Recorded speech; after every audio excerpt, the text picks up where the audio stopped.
السلام علیکم، امید کرتا ہوں آپ سب لوگ خیریت سے ہوں گے۔ آپ کو ایک دفعہ پھر حدیث سائٹ میں نئی حدیث کے ساتھ نئی ویڈیو کے ساتھ خوش آمدید کہا جاتا ہے۔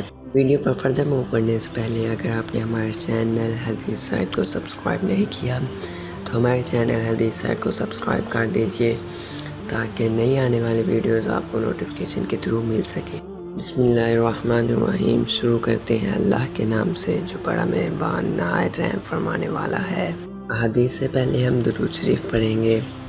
اللہم صلی علی محمد وعلی آل محمد کما صلیت علی ابراہیم وعلی آل ابراہیم انکا حمید مجید۔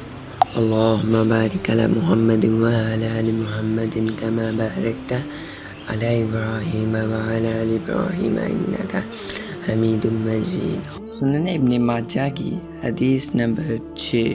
حضرت قرہ رضی اللہ تعالیٰ عنہ سے روایت ہے، اللہ کے رسول اللہ صلی اللہ علیہ وآلہ وسلم نے فرمایا، میری امت کے ایک گروہ کو ہمیشہ اللہ تعالیٰ کی مدد حاصل رہے گی، ان کی مدد نہ کرنے والا ان کا کچھ نہ بگاڑ سکے گا تاکہ قیامت قائم ہو جائے۔ سنن ابن ماجہ کی حدیث نمبر 7۔